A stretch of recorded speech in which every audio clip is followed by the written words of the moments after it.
En Qatar, una nación donde el agua es infinitamente más valiosa y costosa que el petróleo, acaba de ocurrir un evento que ha sacudido los cimientos del país. Si México no cumple su promesa, expulsaremos permanentemente a todos sus investigadores y cerraremos nuestras fronteras a su tecnología. Ese fue el implacable ultimátum que Qatar, el país con el PIB per cápita más alto del mundo, envió a la delegación mexicana. Todos en los altos círculos de Doha asumieron que se trataba de una promesa vacía, una bravuconada latinoamericana, y anticipaban con absoluta certeza un fracaso humillante. Pero entonces, lo inconcebible sucedió. Hoy, Arabia Saudita, Kuwait, los Emiratos Árabes Unidos y todo el Medio Oriente están suplicando a México, por favor, ayúdennos a nosotros también. ¿Cómo logró México semejante hazaña en tan solo 48 horas, en una tierra estéril donde potencias mundiales como Estados Unidos y Francia habían declarado la misión como geológicamente imposible y habían huido en la derrota? Ese secreto trascendental será revelado ahora mismo. Mi nombre es Hamad Al-Merced. Soy un especialista en gestión de recursos hídricos y he vivido mis 45 años de vida en la región de Al-Samal, en el implacable norte de Qatar. No pertenezco a la realeza, ni nado en los millones de los magnates del gas natural, soy un humilde servidor público. Sin embargo, mi trabajo diario era, hasta hace poco, un auténtico infierno terrenal. Cada mañana, mis ojos se abrían de golpe antes de que la alarma sonara a las 4 a.m. La misma obsesión aterradora me devoraba el alma cada madrugada. ¿Encontraremos agua hoy? Necesitaba agua. Para mi esposa y mi pequeña hija de 10 años, Nura, lavarse la cara por las mañanas era un lujo inalcanzable, una fantasía. Solo podíamos humedecer ligeramente un paño y frotar nuestra piel agrietada. Cepillarse los dientes requería un minúsculo sorbo medido milimétricamente. ¿Bañarse? Una vez al mes, y bajo ninguna circunstancia el agua podía correr por más de 5 minutos. Baba. Tengo sed. Murmuraba Nura a través de sus labios resecos y pálidos. 20 litros al día. Esa era la cantidad total de agua que se le asignaba a toda mi familia. Una cifra miserable. Apenas suficiente para la supervivencia biológica básica y las necesidades más primitivas. La maldición de nuestra tierra había comenzado hacía 80 años. El lecho de roca subterráneo de Al-Samal posee una estructura geológica anómala y traicionera, absorbe el agua del mar como si fuera una esponja colosal. Cuanto más profundo se perforan los pozos, más agua salada emerge a la superficie, envenenando la tierra. Mi abuelo solía contarme que, en los viejos tiempos, aquí fluía agua dulce, cristalina, suspiró una vez Said, mi colega y compañero de fatigas. Pero la gente fue codiciosa. Cavaron demasiado profundo, a ciegas, y perforaron la barrera que nos separaba de las corrientes marinas subterráneas. Ahora estamos condenados. Ya no hay salvación. Los martes eran los días de distribución de agua. Teníamos que hacer fila desde las 3 a.m., en medio del frío del desierto. Esta agua provenía de las gigantescas plantas desalinizadoras del gobierno, pero aún conservaba un regusto metálico y salobre que raspaba la garganta. Y aún así, nunca era suficiente.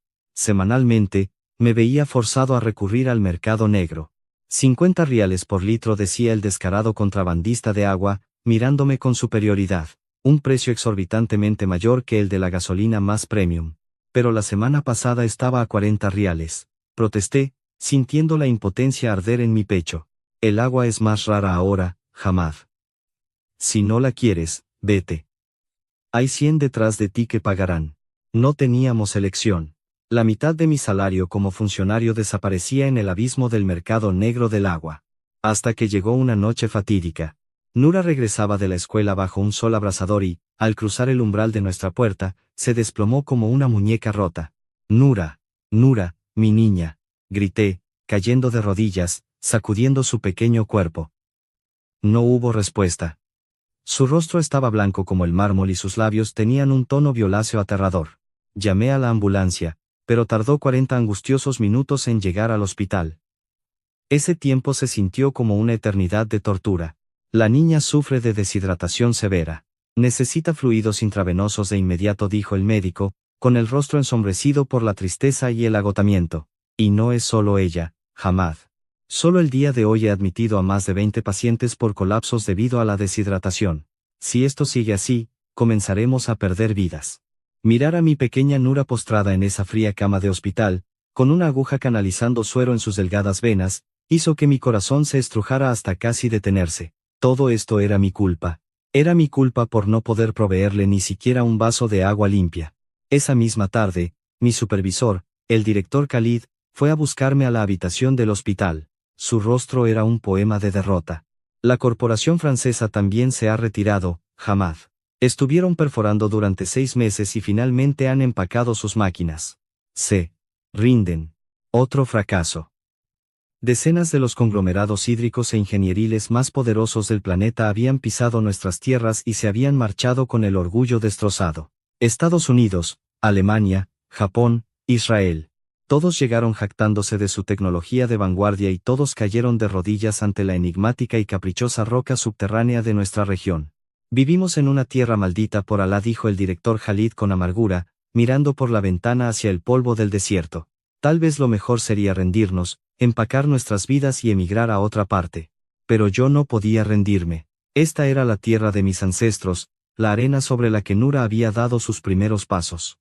Esa noche, subí a la azotea del hospital, y miré hacia arriba. El cielo estaba negro, sofocado por una tormenta de arena a la distancia, sin una sola estrella a la vista. Exactamente igual que nuestro futuro. Dios misericordioso, por favor, concédenos agua. ¿Qué pecado cometimos? ¿Por qué estas criaturas inocentes deben sufrir así? Solo el aullido del viento del desierto respondió a mis plegarias. Una semana después, Nura fue dada de alta, pero la advertencia del médico se quedó clavada en mi mente como un cuchillo: la próxima vez, podría no sobrevivir. Conseguir agua potable ya no era una necesidad, era una cuestión de vida o muerte inminente. Mientras conducía de regreso a casa, una noticia irrumpió en la radio del coche. Hablaban de un río artificial creado en la región de Jail, en Arabia Saudita, utilizando tecnología mexicana. Aquel lugar, que había soportado una sequía brutal durante 60 años, se estaba transformando rápidamente en un oasis agrícola. Los ojos de Nura se iluminaron en el asiento trasero. Baba, ¿no podemos invitar a los mexicanos para que nos ayuden? Sentí un nudo en la garganta. No quería sembrar en ella la semilla de una falsa esperanza para luego verla marchitarse. Nura, mi amor, nuestra tierra es diferente. Es mucho más dura, mucho más compleja que la de Arabia Saudita. Pero en ese instante de desesperación, no tenía idea de que un milagro absoluto estaba a punto de descender sobre nosotros, y que ocurriría de una manera tan asombrosa que desafiaría toda lógica. A partir de ese día, las noticias sobre la región de Ail en Arabia Saudita inundaron los medios. Cada vez que encendíamos el televisor, veíamos el río milagroso diseñado por los ingenieros de México. ¿No son los que solo exportan telenovelas, mariachis y comida picante? Bueno, fabrican piezas aeroespaciales y mucha de la ingeniería automotriz que usamos aquí proviene de allí, intervino Said, defendiéndolos. Eso es manufactura. El agua es otra cosa. Es ingeniería geológica pura, replicó Rashid. Pressure. Pero la evidencia empírica era irrefutable. Leí los documentos técnicos publicados oficialmente por el gobierno saudita. Producción. 100,000 litros diarios. Tasa de desalinización, 99,9%. El nombre de un consorcio de ingeniería de la Universidad Nacional Autónoma de México, UNAM, y del Instituto Mexicano de Tecnología del Agua brillaba en la portada. Días después, fui convocado a una reunión de emergencia de alto nivel a nivel nacional. El mismísimo ministro de Recursos Hídricos presidía la mesa. El ambiente era espeso, casi asfixiante. Como todos saben, Arabia Saudita ha triunfado, comenzó el ministro, con el rostro ensombrecido por una mezcla de envidia y urgencia. ¿Saben lo que murmura nuestra gente en las calles? Nos preguntan si Qatar es inferior a Arabia Saudita. La opulenta sala de conferencias se sumió en un silencio sepulcral. Era una verdad incómoda que quemaba. ¿No éramos nosotros la joya financiera del Golfo? ¿Por qué habíamos fracasado durante décadas donde nuestros vecinos acababan de triunfar? Nadie osaba articular palabra. Hamad, el dedo del ministro me señaló como una lanza. Tú eres el director a cargo de la zona de Al-Shamal. ¿Qué piensas? Tragué saliva. Su excelencia, nuestra geología difiere drásticamente de la saudita, nuestro lecho de roca subterráneo es. No quiero escuchar excusas de burócratas, rugió el ministro, golpeando la mesa de caoba. Los saudíes también fracasaron durante 60 años. Los mexicanos resolvieron su problema. No hay una sola razón válida para que nosotros no podamos hacer lo mismo. El peso del mundo cayó sobre mis hombros de camino a casa. Mis superiores exigían un milagro, y mi pueblo gemía por una gota de agua. Esa noche, mientras Nura hacía sus deberes escolares a la luz de una lámpara, me hizo una pregunta. Baba, ¿dónde está México? Está en América, muy al norte de nuestro continente, debajo de Estados Unidos, respondí, abriendo un mapamundi holográfico en mi tableta. Es muy grande, dijo la niña, trazando la forma del país con su dedito. Y están muy lejos. ¿Tienen la misma tecnología que los países ricos de Europa? Yo también me pregunto lo mismo, pequeña. ¿Qué clase de magia ocultan? A la mañana siguiente, un rumor electrizante recorrió los pasillos del ministerio. El director Khalid acababa de regresar de un vuelo secreto a Jail. Lo vio con sus propios ojos. Hamad me susurró, Said, pálido. Dice que es absolutamente real. Por la tarde, me reuní con Khalid en su despacho. Su mirada estaba perdida, como la de un hombre que ha visto un fantasma. Hamad. Estuve allí. Toqué el agua. Es un verdadero milagro. Un río entero atravesando el polvo. ¿Cómo lo lograron, señor? Khalid soltó un largo suspiro. Lo que te va a volar la cabeza no es el agua. ¿Sabes cuánto tiempo tardó el equipo mexicano en encontrar el primer gran yacimiento? ¿2 semanas? ¿2 semanas? Me levanté de mi silla, atónito. Pero si los alemanes perforaron durante 2 años enteros y los franceses un año completo, y ambos se rindieron. Khalid asintió lentamente y deslizó una fotografía sobre su escritorio. En ella, ingenieros con cascos blancos y el escudo de la bandera mexicana posaban junto a emires saudíes. Ella es la líder de la misión, la doctora Elena Valdés señaló a una mujer en el centro. La observé de cerca. Era una mujer que irradiaba una autoridad serena, cabello oscuro y corto, gafas de armazón grueso, de complexión delgada y estatura media, quizás en sus 40 años. Al principio, los ingenieros locales la miraron por encima del hombro, la subestimaron por completo, dijo Khalid. Hoy, en Arabia Saudita la tratan como a una profeta. Justo en ese instante, el teléfono rojo de mi escritorio comenzó a parpadear. Era la oficina privada del ministro. Hamad, el ministro quiere verte a primera hora mañana. Se tomará una decisión monumental. Prepárate. Mi corazón comenzó a martillar contra mis costillas. ¿Acaso íbamos a pedirle ayuda a México? Esa noche reuní a mi familia en la sala. Mañana es un día crucial. Podría cambiar nuestra historia. Van a traer a los mexicanos, ¿verdad, baba? Gritó Nura, saltando de alegría. No lo sé aún, hija. Pero debes entender que nuestra roca es un monstruo comparado con la arena saudita. La probabilidad de que fracasen aquí es altísima. Mi esposa me tomó de las manos, apretándolas con fuerza. Aún así, Hamad. Tenemos que jugarnos esta última carta. Por Nura. Esa noche el insomnio me consumió. El miedo y la esperanza libraban una guerra en mi mente. Si la genialidad mexicana también se estrellaba contra nuestro desierto, la última chispa de esperanza en Qatar se extinguiría para siempre. Miré por la ventana. La misma luna llena y redonda que iluminaba Doha estaba brillando sobre el nuevo río en Arabia Saudita, pero allá, la gente podía mirar la luna sin el terror de morir de sed al día siguiente. Por favor, Dios. Danos una oportunidad, rogué en la oscuridad. Si ellos pudieron, nosotros también. Tenemos que poder. A la mañana siguiente, cuando crucé las puertas dobles de la oficina del ministro, me detuve en seco. No solo estaban los altos mandos del gobierno catarí, sino que había un grupo de extranjeros sentados alrededor de la inmensa mesa de cristal. Hamad, siéntate. Te presento al equipo del Consorcio Hídrico de México, anunció el ministro, y luego señaló a la mujer de la fotografía. Ella es la ingeniera jefa, la Dra. Elena Valdés. Me quedé helado. En persona, imponía un respeto inmediato a pesar de su actitud tranquila. Asalamu alaikum, saludó ella, con un árabe que fluía con una perfección poética y un acento impecable. ¿Habla usted nuestro idioma? Logré tartamudear. Completé una especialización de 2 años en geología de zonas áridas en la Universidad de El Cairo, financiada por la UNAM, respondió ella con una leve sonrisa. Para entender el desierto del Medio Oriente, entender su lengua es el primer paso. La primera impresión demolió todos nuestros prejuicios. Los ingenieros europeos y estadounidenses que habían venido antes solo hablaban un inglés altivo y dependían torpemente de traductores, lo que ralentizaba todo. El ministro no perdió el tiempo. Doctora Valdés, ¿Han evaluado ya nuestras condiciones geológicas?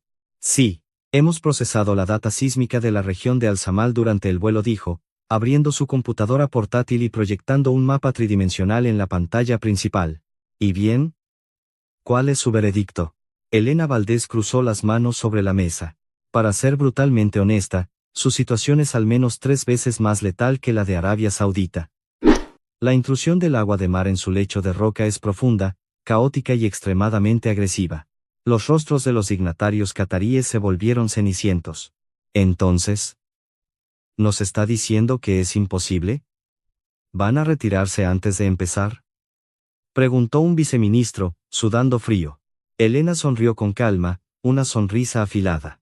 Dije que era difícil, Su Excelencia. No dije que fuera imposible.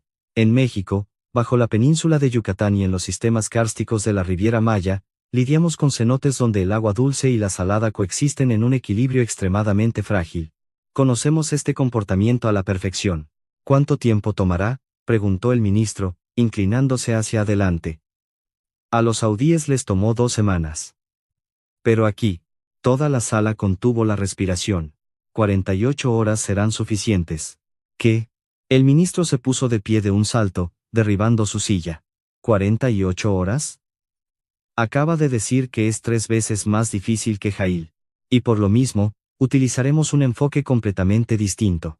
Hemos traído con nosotros un sistema de rastreo de microfisuras en acuíferos de última generación, patentado por nosotros. Es invasivo, rápido y quirúrgicamente preciso. Un anciano burócrata en la esquina soltó una carcajada sarcástica.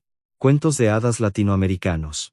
Todos los extranjeros que cruzan esa puerta llegan rebosantes de arrogancia, y semanas después huyen con el rabo entre las piernas, facturándonos millones. La expresión de Ladrá Valdés no cambió, pero sus ojos brillaron con un desafío de acero. Si es así, establezcamos un contrato bajo estas cláusulas. Si en 48 horas exactas no tienen agua dulce fluyendo, nosotros asumiremos el 100% de los costos logísticos, y aceptaremos una prohibición de entrada a Qatar por los próximos 10 años. El caos estalló en la sala de juntas. Los susurros llenaron el aire. A cambio levantó la voz Elena para silenciar el salón. Si tenemos éxito, el honorario será proporcional a la magnitud del milagro. Y lo más importante, exigimos autonomía absoluta. Nada de burocracia, nada de inspecciones arbitrarias. Su desconfianza y sus trámites son el peor enemigo del tiempo. El ministro me miró directamente a los ojos. Hamad, como director de campo, tu cabeza está en la guillotina con esto, ¿qué opinas? Tragué el nudo de terror en mi garganta. 48 horas, era una ventana demencial, casi suicida. Pero la convicción de esa mujer era hipnótica. Creo que debemos dejarles hacer su trabajo, Su Excelencia. Démosles la oportunidad. Hecho, sentenció el ministro, señalando a la mexicana con el índice. Pero escúcheme bien, doctora. Tiene 48 horas. Si se retrasa un solo minuto, todo su equipo será escoltado al aeropuerto por la Guardia Militar. Aceptamos los términos, respondió ella, sin pestañear. Al finalizar la reunión, nos trasladamos en convoy al infierno de Al-Shamal. Mientras viajábamos en mi todoterreno, no pude evitar preguntarle. Doctora, ¿realmente puede lograrse en 48 horas? ¿No es un suicidio profesional? Ella miró por la ventana hacia las dunas. Hamad, ¿sabe cuál fue la verdadera clave de nuestro éxito en Arabia Saudita? ¿Su tecnología radar? La fe. Los saudíes confiaron ciegamente en nosotros. El tiempo de ejecución no lo dicta la máquina, lo dicta la confianza del equipo. ¿Qatar está listo para confiar? Esa pregunta se sintió pesada como el plomo. Al llegar al sitio de perforación, el equipo mexicano descendió de los camiones y comenzó a desembalar un arsenal de equipos que superaba en sofisticación a todo lo que había visto antes. ¿Qué es esa máquina?, pregunté, señalando un cilindro metálico masivo. Radar de penetración terrestre 4D hiperespectral, respondió un ingeniero joven, limpiándose el sudor de la frente. En su chaleco se leía el nombre Carlos Mendoza. Es 10 veces más preciso que el último modelo japonés. ¿Lo importaron de Europa? ¿Europa? Carlos se rió. No, amigo. Esto fue diseñado y ensamblado en los laboratorios de ingeniería de México. Orgullo nacional. Mientras las máquinas zumbaban y despertaban, los aldeanos de Al-Shamal comenzaron a rodear el perímetro. Más extranjeros. Murmuraba un anciano, escupiendo en la arena. Ahora traen gente de América. Veamos cuántos días soportan el sol antes de llorar. Las miradas de mi gente estaban vacías, desprovistas de cualquier rastro de esperanza. Habían sido destrozados demasiadas veces. Nura, que acababa de salir de la escuela, corrió hacia mí burlando el cerco de seguridad. Baba. ¿Ellos son los mexicanos? Así es, Nura. Pero son muy poquitos. Los europeos traían ejércitos de hombres y máquinas enormes. Ladrá. Valdés, que estaba ajustando unos sensores, escuchó a la niña. Se limpió las manos con un trapo y se arrodilló frente a ella. Hola, pequeña. ¿Cómo te llamas? Nura. ¿Qué nombre tan hermoso? Significa luz, ¿verdad? Escucha, Nura, en la ciencia, tener un ejército de personas a veces solo sirve para hacer más ruido. Lo que importa es la precisión. Elena sacó algo de su bolsillo. Era un pequeño disco envuelto en celofán. Toma. Lo traje desde mi país. Se llama mazapán, está hecho de cacahuate y azúcar. Te dará energía. Shukran. Gracias. Nura lo tomó con cuidado, sus ojos brillando de emoción. Señora. ¿De verdad va a hacer que nuestra aldea tenga agua? Elena acarició la cabeza de Nura con una ternura maternal. Dame 48 horas, mi niña. Te prometo que te beberás el agua más dulce que jamás hayas probado. Esa promesa me estremeció hasta la médula. Sentí ganas de llorar, pero el terror me carcomía. ¿48 horas? ¿Estaba firmando nuestra sentencia definitiva? El sol se hundió en el horizonte y el desierto fue engullido por el frío. El equipo mexicano encendió torres de iluminación, listos para trabajar sin dormir. Hamad, ¿sería posible conseguir café oscuro? Me pidió Ladrá. Valdés. Por supuesto. Pero el café requiere agua.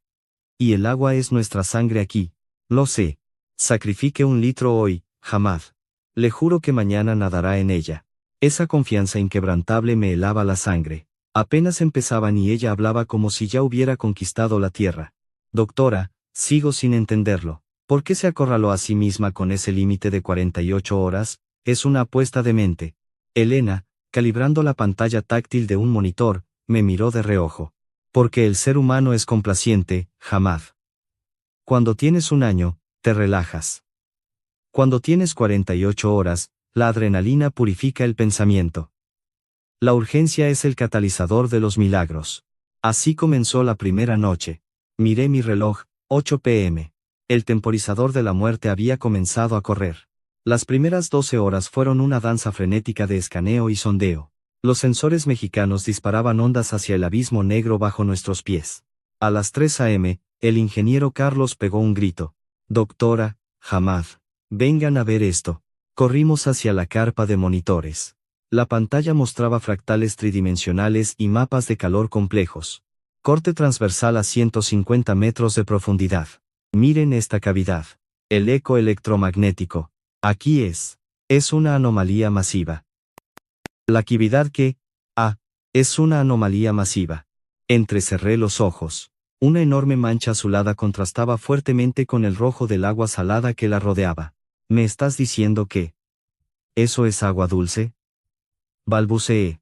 Aún no es seguro, pero la densidad de la onda sugiere ausencia de salinidad. Elena Valdés se acercó, sus ojos brillando detrás de los cristales de sus gafas.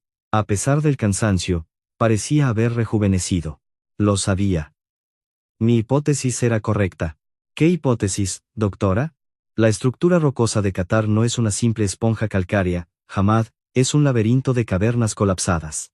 Y yo aposté mi carrera a que, en el corazón de este laberinto infernal, había una gigantesca burbuja de agua dulce prisionera desde la última era glacial. El descubrimiento fue monumental. Había descifrado en 12 horas lo que geólogos internacionales no vieron en décadas, pero la euforia duró poco. Tenemos un problema crítico, interrumpió Carlos, frotándose el rostro. Esta cámara de agua dulce está completamente sitiada por acuíferos de agua de mar a alta presión. Si perforamos con fuerza bruta, la presión del mar aplastará la burbuja y el agua dulce se contaminará en milisegundos. Elena asintió gravemente. No podemos usar un martillo. Tenemos que operar con el bisturí de un cirujano neurovascular.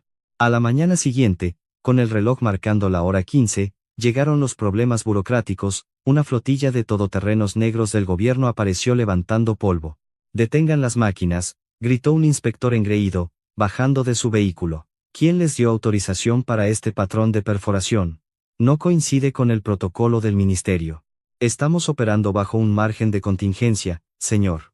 Es la única forma de aislar la vena», respondió Elena, manteniéndose firme frente al hombre. «Me importan un comino sus excusas. Debemos someter esta nueva trayectoria a un comité de evaluación de riesgos. Tomará una semana. Nos exigieron resultados en 48 horas bajo amenaza de expulsión. ¿Y ahora me dice que detenga los taladros?». La voz de Elena tronó en el campamento, dejando al inspector atónito. El tiempo se escurría. Sin pensarlo dos veces, me interpuse entre ellos. «Inspector, soy el director Hamad, jefe de este campo. Yo asumo la responsabilidad absoluta. Si este pozo fracasa o causa daños, ponga las multas a mi nombre y despídame». El inspector me miró con asco. «Te estás colgando tu propia soga, Hamad. Redacta el compromiso y fírmalo con tu sangre si quieres». Los vehículos del gobierno se retiraron. Elena me miró, y aunque no dijo nada, su asentimiento fue de un agradecimiento profundo y silencioso. El gigantesco taladro reanudó su marcha infernal. 50 metros. 100 metros. El sonido del metal contra la roca era ensordecedor. «Deténganlo a los 120 metros», gritó Carlos de repente. Sensores de humedad disparados. El silencio que siguió a la orden de apagar los motores fue asfixiante. Todos conteníamos el aliento. El tubo de extracción subió lentamente, trayendo a la superficie un recipiente metálico con barro y agua. Elena, con manos enguantadas, introdujo un probador electrónico. El pitido pareció durar una eternidad. Salinidad del 0,3%. Sigue siendo demasiado salada. Es agua salobre. Un gemido colectivo de decepción recorrió el equipo, pero había un rayo de esperanza. La salinidad del agua de mar era del 3,5%. Se estaban acercando a algo puro. Pero el tiempo no perdonaba. Habían pasado 24 horas. La mitad del tiempo se había evaporado y no teníamos ni una gota de agua potable. La multitud de aldeanos se arremolinaba. Las burlas y la desesperanza regresaron. Ya lo sabía. Nadie puede contra la maldición. Deberíamos correrlos ahora mismo y dejar de ilusionarnos.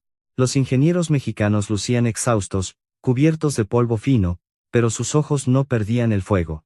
«Jefa, necesita dormir aunque sea 20 minutos», suplicó Carlos, pero Elena negó con la cabeza rotundamente. «Dormiré cuando estos niños dejen de beber lodo salado». En ese momento de máxima tensión, apareció Nura. Caminaba tímidamente con una pequeña bandeja cubierta por un paño. «Doctora», llamó suavemente. «Le traje esto». Eran galletas de dátiles, horneadas a la perfección. Las hice yo misma. Quería hacer más, pero mamá dijo que no podíamos gastar más agua en la masa. «Por favor, cómanlas. Les darán fuerzas para vencer a las rocas». Los ojos de Ladrá Valdés se llenaron de lágrimas. Tomó una galleta con sus manos sucias de tierra. «Gracias, pequeña Nura. Es el mejor banquete que he visto en mi vida». Los ingenieros mexicanos rodearon a la niña, compartiendo las galletas en medio del desierto. Por un instante, la barrera del idioma y la cultura desapareció, solo quedaba la gratitud humana. «Aguanta un poco más, Nura. Te prometí agua dulce, y una mexicana jamás rompe su palabra». A las 30 horas, la aguja del destino se movió. «La salinidad se desploma, jefa», aulló Carlos, golpeando el monitor. 0,1%. 0,05%. Estamos rozando la burbuja dulce. Un rugido de júbilo estalló, pero fue cortado inmediatamente por una alarma estridente. «Emergencia de presión hidrostática», gritó otro ingeniero. «El agua de mar está empujando las paredes de la fractura. Si rompemos la última capa de roca ahora, el mar inundará la burbuja dulce. Perderemos todo. Tenemos que instalar una membrana de sellado de hormigón rápido», dije yo, recordando los protocolos franceses. «Pero eso tarda al menos 12 horas en fraguar. Solo nos quedan 18 horas». Elena Valdés se arrancó las gafas, sus ojos ardiendo de determinación. «No usaremos hormigón. Carlos, preparen los inyectores del polímero bioreactivo. ¿Polímero qué? Pregunté, confundido. Es una tecnología experimental desarrollada por el Instituto Mexicano de Tecnología del Agua en colaboración con la UNAM, explicó Elena mientras corría hacia las válvulas. Es una resina de polímero inteligente. Cuando entra en contacto con los iones de sodio del agua de mar, crea una reacción de cristalización ultrarrápida. Se congela y sella la fractura como si fuera titanio. En 10 minutos. ¿10 minutos? Eso es magia negra. Exclamé, incapaz de creerlo. En ese momento, mi teléfono rojo sonó. Era el ministro. Hamad.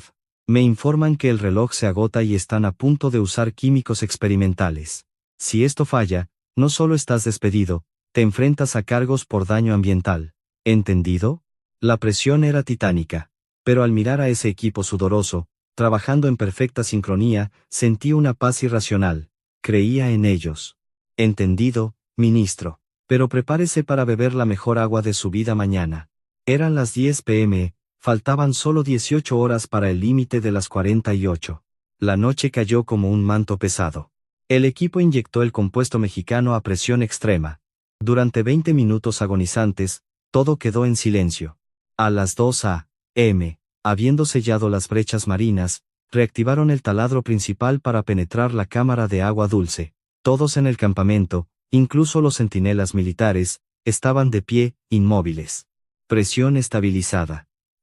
Rompiendo la bóveda ahora, susurró Carlos. Se escuchó un retumbo sordo bajo nuestros pies, como un trueno ahogado. Elena Valdés corrió hacia la gigantesca válvula de purga y, con todas sus fuerzas, giró la rueda roja. Durante 5 malditos segundos, no salió nada. Solo el silbido del aire comprimido.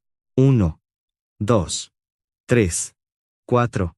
Y entonces, ocurrió. Un chorro de agua salió disparado con la furia de un dragón despertando. ¡Agua!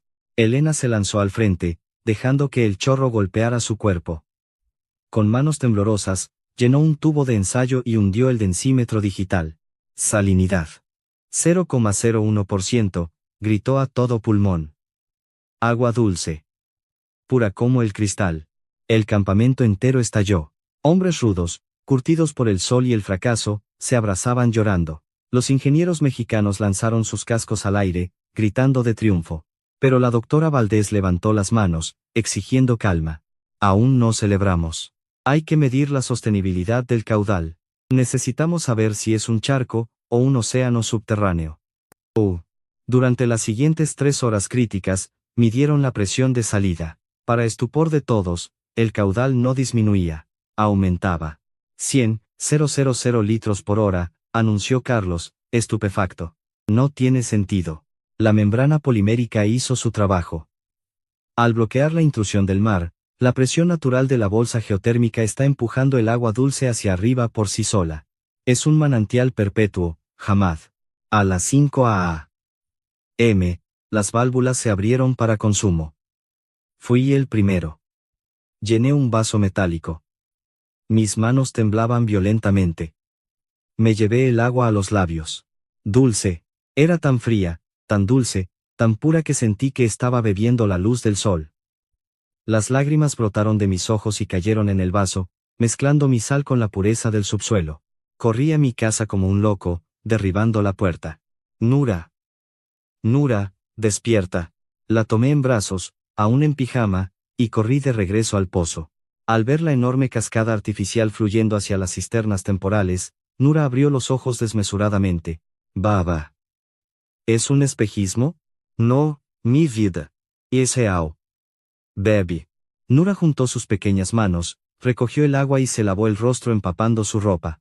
Dio un gran trago y soltó una carcajada cristalina que atravesó mi alma. Es dulce, Baba. Es muy dulce. Verla bailar empapada, celebrando la vida, curó 45 años de agonía en mi corazón. La noticia explotó como pólvora. Aún no salía el sol, y miles de personas de aldeas vecinas peregrinaban hacia nuestro pozo. Ancianos decrépitos caían de rodillas besando el barro húmedo. Es el sabor de mi infancia. Lloraba un patriarca ciego. Alabado sea Dios que escuchó nuestro llanto. Pero la oscuridad no se rinde fácilmente. A las 6:30 a.m., antes del amanecer completo, los burócratas atacaron. Alto ahí, nadie bebe un litro más, vociferó el inspector jefe, escoltado por guardias armados. Esta agua no ha pasado por el Ministerio de Sanidad. Está prohibida su distribución. Es un riesgo biológico. Intentaron cerrar las compuertas a la fuerza frente a una multitud hambrienta de sed. Elena Valdés se interpuso entre los guardias y las válvulas. Esta agua tiene grado de pureza 99,9%. Yo lo garantizo. ¿Y quién demonios es usted para garantizar la salud de ciudadanos cataríes?, escupió el funcionario. Con un movimiento elegante, Elena sacó de su maletín un chaleco azul y una credencial plastificada. Soy la doctora Elena Valdés, inspectora certificada de seguridad hídrica de la Organización Mundial de la Salud, OMS. Esta agua cumple con todas las normativas internacionales grado A. Toque esa válvula, e iniciaré un incidente diplomático global ahora mismo. El inspector retrocedió, anonadado ante el escudo de la ONU. Pero los protocolos.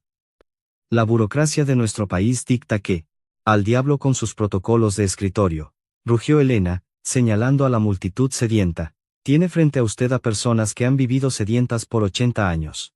El agua es un derecho humano inalienable y nadie, escúcheme bien, absolutamente nadie se atreverá a cerrarle el grifo a esta gente mientras yo respire.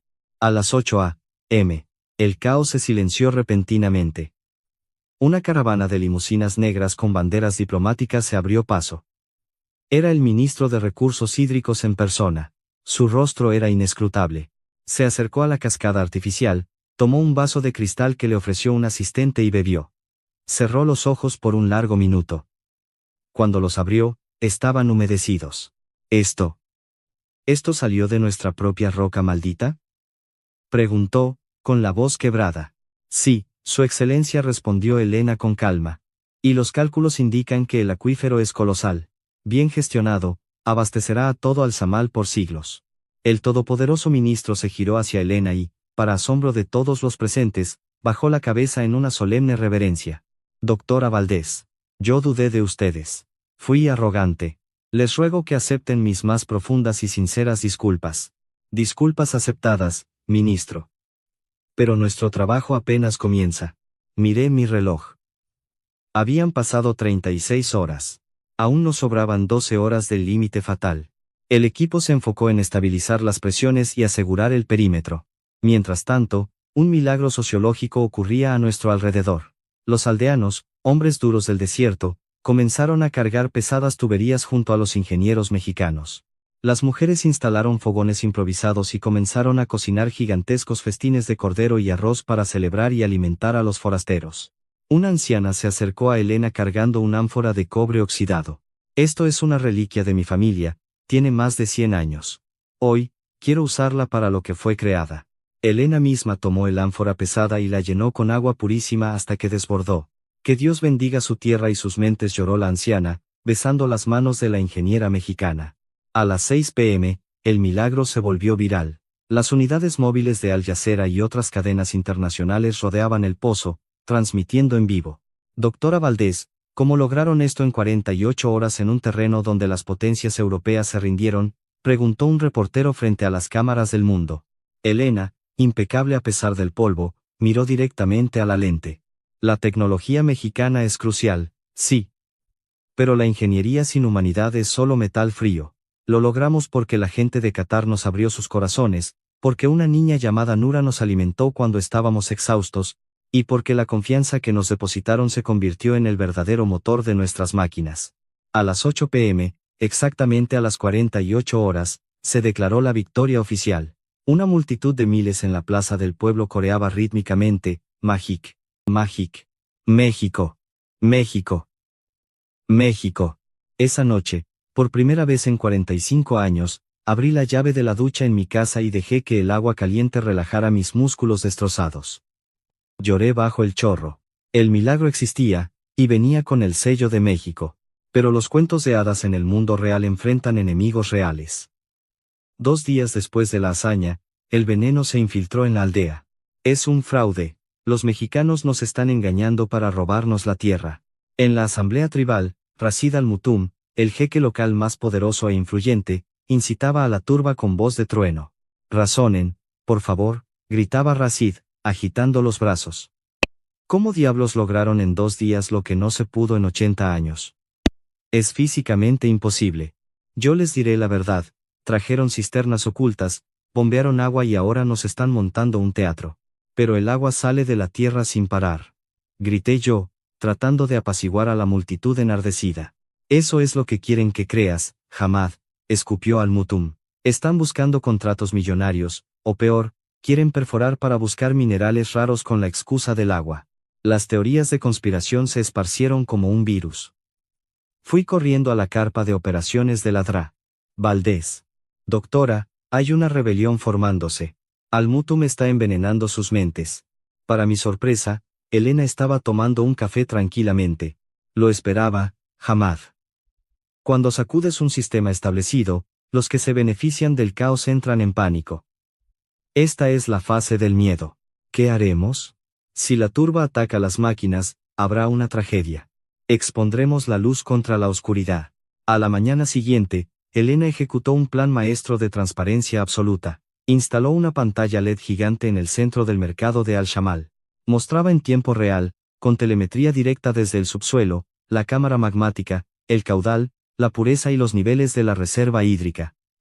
Era innegable. Pero Al-Mutum, sintiendo que perdía el control, convocó a sus fieles. Esa pantalla es una animación de computadora. Exijo una inspección física del conducto principal. Elena aceptó de inmediato. Al-Mutum llegó con 30 hombres armados con palos y actitud amenazante. Carlos Mendoza, sin inmutarse, desplegó los inmensos planos azules sobre una mesa. Mire, señor. Este es el sistema de válvulas y la membrana polimérica. No me llenes la cabeza de terminología basura. Rugió Al-Mutum, tirando los planos al suelo. Son unos estafadores. En ese instante de alta tensión, Nura se interpuso entre el gigante iracundo y los ingenieros mexicanos. Déjelos en paz, gritó la niña con voz temblorosa pero feroz. Por primera vez mi mamá pudo cocinar arroz sin medir las gotas. Usted es un hombre malo. Quítate del camino, mocosa insolente. Al-Mutum levantó la mano en un gesto amenazante. ¿Cuál es su verdadero terror, señor Al-Mutum? La voz de Elena Valdés cortó el aire como un látigo, dando un paso adelante, cubriendo a Nura. ¿Tiene miedo de que esta agua sea falsa? ¿O tiene pavor de que sea real? ¿De qué hablas, mujer? Usted tiene miedo. Miedo de que el control absoluto y el miedo de la gente, con el que ha gobernado esta región durante décadas, se haya evaporado junto con la escasez. La estocada verbal dio en el clavo. Al-Mutum era el amo en las sombras del mercado negro del agua. Fuera de aquí, destruyan sus máquinas. Ordenó a sus matones. Suficiente. Un grito ronco, pero cargado de la autoridad de 100 tormentas, detuvo a los hombres en seco.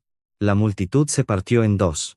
El anciano Hassan, el patriarca de 95 años, el hombre más respetado de la región, avanzaba apoyado en su bastón.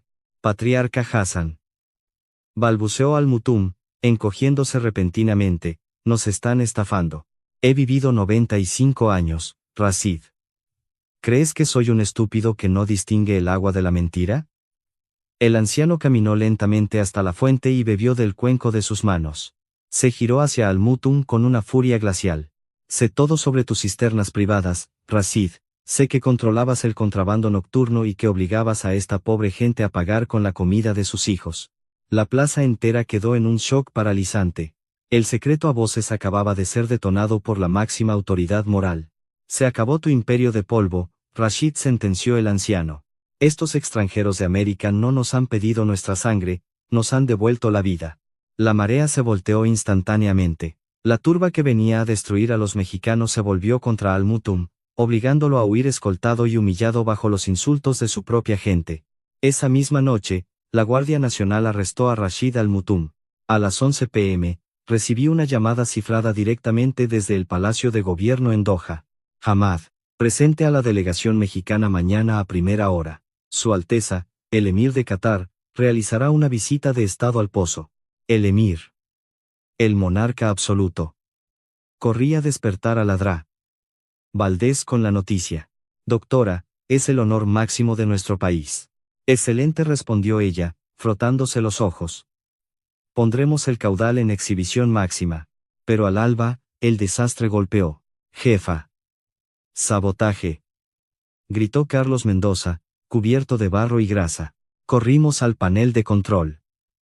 Alguien de los remanentes de Al Mutum había destrozado los paneles hidráulicos durante la madrugada y perforado una tubería de contención primaria.